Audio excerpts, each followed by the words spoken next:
Michael Mann's Heat shows up on most all-time lists. One of the greatest crime films ever made. One of the greatest action films ever made. And 30 years later, we're still watching it and talking about it. And when we talk about this 1995 crime thriller, we almost always point to two main scenes. The downtown shootout, which is 6 minutes of automatic weapons firing and bouncing off glass and concrete, and the fact that Al Pacino and Robert De Niro finally sit across from each other in the same frame for the first time ever. Both of those are real, both matter, but that's not why we can't stop thinking about this movie. If you've never seen it and you first watch the trailer, you sit down expecting a ride. Cops and robbers and adrenaline. But the first time we watch Heat, it doesn't necessarily hit the way we'd expect. We wait for it to speed up, and it never really does. And then somewhere in the middle, we realize we're not really watching an action movie. At least not in the traditional sense. What we actually get is 170 minutes of people pondering. People sitting in empty homes. Marriages falling apart. The shootout scene is 6 minutes out of 3 hours. The rest is pretty quiet. Heat is about two guys who understand each other completely, and neither one can stop. A master thief and an obsessive detective locked into inevitable collision they can both see coming and walking straight into it anyway. That's the movie. And Mann doesn't ease us in. The first thing we see is an early morning armored truck robbery. No backstory, no introductions, we're just in. And if you've seen enough crime movies, you know right away this one is different. And before you can figure out what's happening, you already know the one thing that matters most about these people. They're good at this. That's the only credential Mann cares about. Shot on location in Los Angeles, the city shows up as itself. Wide freeways, empty intersections at 2 in the morning, chrome diners, and interchangeable high-rises. A place that looks like it was built for transactions, not for living. So when we say Heat is about a shootout or about two actors sharing the screen, fine. But that's the surface. Underneath, there are two people so locked into what they do that nothing else gets through to them. And Mann takes 3 hours to show us why. This is Heat. Everyone in this movie has already chosen what matters most to them. The story is just what those choices end up costing them. This life doesn't work halfway. That applies to both sides. Neil McCauley can't rob banks at this level and also have a relationship that means something. Vincent and Hanna can't hunt men like McCauley and also be a functioning husband. The work demands everything. And that may sound obvious. Like, yeah, of course it doesn't work. But think about what that actually means in practice. These guys don't just do a job. They are the job. McCauley isn't a person who happens to rob banks. Take the robberies away, and what does he have? No hobbies, no friends outside the crew, no life that exists independent of the work. His home looks like nobody lives there because, well, nobody does. He's cut away everything that he can't use. Hanna is the same, just louder. He needs criminals like McCauley to exist. Without the chase, without someone worth hunting, he doesn't know what to do with himself. He's on his third marriage. His wife tells him he's never there, and she's right. Even when he's in the room, his mind is still on his cases, still running scenarios, still hunting. Be great at what you do, or have a real life. There's no middle ground. Christopher Nolan has said this theme, the cop and the criminal given equal weight, equal intelligence, was the blueprint for The Dark Knight. But nobody's matched the patience Mann had with it. These men couldn't choose differently, even if they wanted to. They don't know how to be anything else. And we can say that about fictional characters and nod along. But most of us know at least one person like this. Someone who's brilliant at their job and a disaster at everything else. Someone whose identity is so fused with what they do that if they stopped doing it, they wouldn't know who they are. The movie just takes that idea and follows it all the way to the end. McCauley's world is built on control. A constant discipline of keeping every part of his life separate so nothing touches anything else. His 30-second rule. Don't get attached to anything you can't walk away from in 30 seconds if the heat is coming around the corner. And for most of the film, it works. He keeps everything at a distance. No attachments, no loose ends, nothing that could pull him off course. Most people hear that rule and think it's badass, tough guy stuff. But when he says it, he's not bragging. He's admitting something. Admitting that he knows he can't handle staying. The rule is just how he lives with it. Hanna's world runs the opposite way. Instinct and obsession. He works cases the way other people have addictions. He's unpredictable, volatile, burns through relationships and informants at the same rate. Where McCauley is still, Hanna is moving. Both versions are unstable. McCauley meets Edie and starts to let someone in. He breaks his own rules. And Hanna, for all his intensity, can't hold a single thing together outside the job. His stepdaughter's in crisis, his marriage is ending, the chaos he brings to work is the same chaos he brings home. Control and disorder, neither one holds. At what point McCauley is reading a book called Stress Fractures in Titanium. That's every person in this movie. The city looks the same way. Most of the shots are wide. The spaces are enormous and empty. Glass towers, freeways at night, reflections that put distance between people even when they're standing next to each other. Nobody in this movie is connected to the place they live. They pass through it. McCauley's home overlooks the ocean, and yet is one of the coldest things in the film. Isolation isn't just who they are, it's where they live. McCauley runs a crew, and there's loyalty in it. These guys trust each other with their lives. But outside the crew, everyone is fighting their own personal battles. Chris Shiherlis, played by Val Kilmer, has a wife and a kid, and a gambling problem. And we watch his marriage dissolve throughout the film. Michael Chirito, played by Tom Sizemore, has everything McCauley doesn't. A wife, a house, a normal life waiting for him. And he still signs up. Trejo, played by Danny Trejo, gets compromised because he has someone to protect. The crew works, but it doesn't protect everyone. Every member is living inside the same trade-off, whether they see it or not. Halfway through the film, Hanna and McCauley sit across from each other at a restaurant. No guns drawn, no standoff, just two guys talking over coffee. The scene doesn't play like a confrontation. No one is trying to win. Instead, they're recognizing each other. And for the first time in the movie, both men are completely honest. Both men tell each other that when push comes to shove, neither will hesitate. The film even gives both of them a window to make different choices. McCauley almost gets out.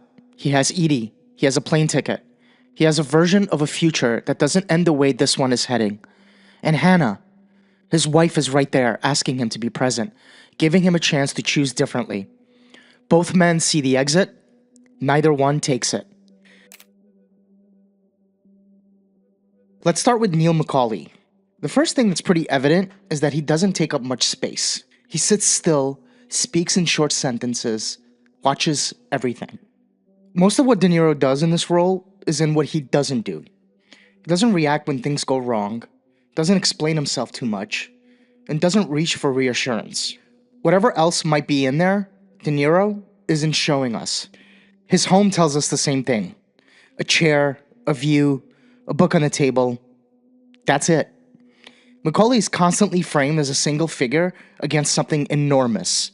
The Pacific Ocean, an empty parking structure, the flat sprawl of the city at 2 a.m.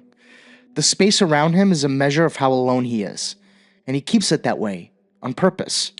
His discipline runs through everything. He plans every job like someone who expects to die if just a single detail is off. He runs counter-surveillance. He keeps his personal life compartmentalized. He picks his crew very carefully. Well, at least he tries to. But we'll get to that later. Nothing connects to anything else. So if one piece goes bad, it doesn't pull the rest down. And at the center of all of this is this 30-second rule. For McCauley, the 30-second rule is religion. A whole philosophy built around the idea that detachment is necessary. If you never let anything matter too much, nothing can be used against you. No leverage, no weakness, no one waiting at home whose existence changes based on how he operates. He's not cold.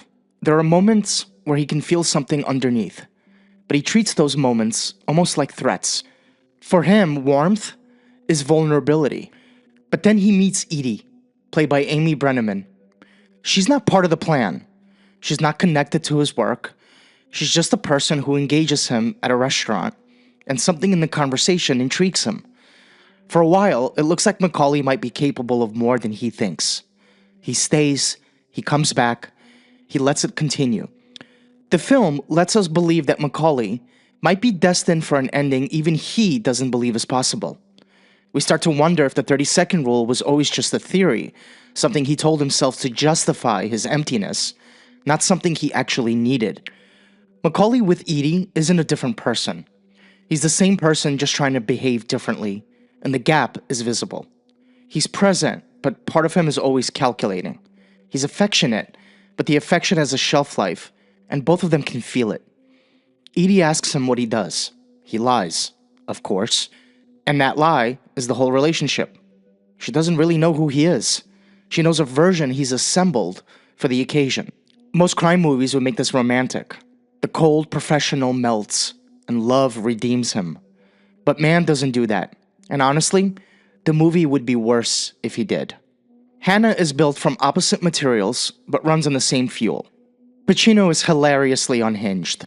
He plays Hanna loud, unpredictable, sometimes manic, sometimes focused so hard it feels like aggression. He moves fast, talks fast, changes direction mid-sentence. Where De Niro withholds, Pacino spills. There's a subtext to the performance that Pacino has talked about in interviews. He played him as though Hanna was using cocaine throughout the film. Mann even shot a scene showing it, but cut it from the final version. But once we understand that, once we hear about the cocaine, every scene with Hanna plays a little differently. The aggression with informants, the manic energy at crime scenes, the way he can't sit still on his own couch. It's all there, and it's a major driver of the film. Robbery homicide, the way McCauley runs heists. Total commitment, no off switch. There's no work-life balance. He replaces one with the other. His home life is a disaster, something he admits to McCauley at the diner. He has a house where his wife lives and where he occasionally shows up. His stepdaughter is struggling, and he cares. We can see it. But caring and being present are two different things.